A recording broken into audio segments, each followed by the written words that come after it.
নতুন দল ঘোষণা করে পূর্ব মেদিনীপুর জেলার পাঁশকুড়ার দরবার শরীফে মুর্শিদাবাদের বিধায়ক হুমায়ুন কবির। 2026 বিধানসভা নির্বাচনে 90টি আসনের টার্গেট হুমায়ুনের। এছাড়াও তিনি কি বললেন শুনে নেব। কয়েক মিনিট কথা হয় পাঁশকুড়ার দরবার শরীফের ফিরজাদা তথা আইমা সংগঠনের সভাপতি নূর আমিরের সাথে।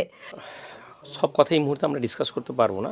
দরবার শরীফে ভিজিট ছিল, এটা একটা আনুষ্ঠানিক জবাব, কিন্তু কিছু পলিটিক্যাল আমাদের ডিসকাশন হয়েছে, যেটা আগামীতে 26-এর ইলেকশন নিয়ে কিছু পরিকল্পনা, উনি কিছু প্রপোজাল দিয়েছেন, আমরাও কিছু প্রপোজাল ওনাকে দিয়েছি। তো যেগুলোর উপর ডিসকাস হলে যদি একটা ভালো এগ্রি হয় উভয় জায়গায়, তখন একটা সিদ্ধান্ত যখন হবে তখন আমরা প্রেসের সামনে এসে যা বলার বলবো। আইমা এবং হুমায়ুন কবিরের নতুন দল 26-এ ইলেকশনে দেখা যেতে পারে। আমি বলতে পারবো না এটা। দেখুন, আমাদের তো ট্যাগ লেগে আছে, আমরা টিএমসির লোক। তাহলে কালকে ভোটে লড়লে আমাদের ট্যাগ লেগে যাবে আমরা বিজেপির লোক। মাইনরিটিসদের প্রবলেম হচ্ছে যে এদের তো স্বতন্ত্র ভাবনা নেই। আর মাইনরিটিস লিডারও যারা আছেন তারা আবার তাদের নিজস্ব ইস্যু, নিজস্ব ইগো, নিজস্ব স্বার্থ এত বেশি ফ্লিট করে আছে যে সেগুলোকে এক জায়গায় আনাটাও খুব কষ্ট।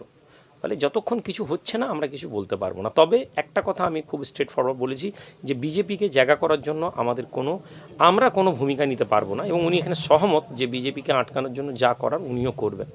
সেই জায়গাটায় দেখার বিষয় আছে যে কিভাবে কি হয়।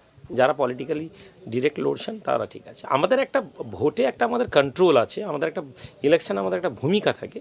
সেই ভূমিকা যেমন প্রতি ইলেকশানে থাকে, এই ইলেকশানেও থাকবে আশা রাখা যায়।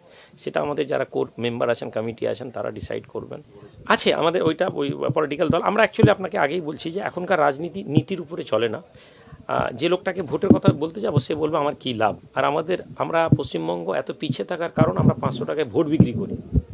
ফলে আমি নীতির কথা আদর্শের কথা বলে আমি ভোট করতে পারবো না, এবং এই স্ট্রেট কথা বলাতে কোনো লজ্জাও নেই, কোনো রাগঢাকও নেই।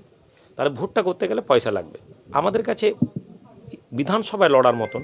আর আমরা যখন লড়বো একটা বৃহত্তর জায়গা নিয়ে লড়ার পরিকল্পনা করছি, তাহলে যখন লড়বো সেই জায়গা আমাদের একটা ফাইন্যান্সিয়াল ইস্যুস আছে, সেগুলোকে আমরা সলভ করছি আস্তে আস্তে। তো সবগুলো বিষয় নিয়ে আবার যেটা বৃহত্তর সমস্যা বিজেপির একটা ইস্যু আছে, এই বিজেপিকে কিভাবে আমরা আটকাতে পারি সেটা নিয়ে আমাদের কথা চলছে। তো সবগুলো নিয়ে যখন হবে, যতগুলো জায়গায় লড়বো, আমরা চাইবো না যে আমাদের জন্য বিজেপি যেন কোনো স্পেস পেয়ে যায়। এরপরে জিতে গেলে কিছু করার থাকবে না। হুমায়ুন কবির জানান, নতুন দল গঠন করার পর বিভিন্ন জায়গায় যাচ্ছেন, তাই এখানেও এসেছেন। অল্প সময়ের কথা হয়েছে, আগামী নির্বাচনে তারা পূর্ব মেদিনীপুরে লড়বেন। তাদের টার্গেট 90টি আসন। এটা অন্য রাজনৈতিক দলের সাথে থাকলে আরো বাড়বে। বিজেপি এবং তৃণমূলকে পরাস্ত করতে একযোগে লড়বেন, এবং এই জেলা থেকেও তাদের দলের বিধায়ক হবে, বিধানসভায় যাবে। এটাই তাদের দৃঢ় বিশ্বাস। এছাড়াও তিনি জানিয়েছেন, দেখুন, উনি 250-র কথা 6 মাস আগে থেকে বলেছে। 100 আগে পূজান, তারপরে 250-র কথা বলবেন। 100টা পূজাতে বলবেন, তাহলে তো হবে।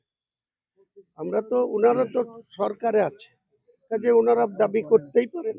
আর আমরা নতুনভাবে লড়ছি এনাদেরকে ক্ষমতাচ্যুত করার জন্য। কাজেই সমস্ত কিছু সময় আসলে তখন মানুষ কি রায় দেয়, মানুষ কি চায়, মানুষ আবার একটা দুর্নীতিগ্রস্ত সরকারকে প্রতিষ্ঠা করতে চায় না দুর্নীতির বিরুদ্ধে রায় দিতে চাই, সেটা তো আগামী দিনে প্রমাণ হবে।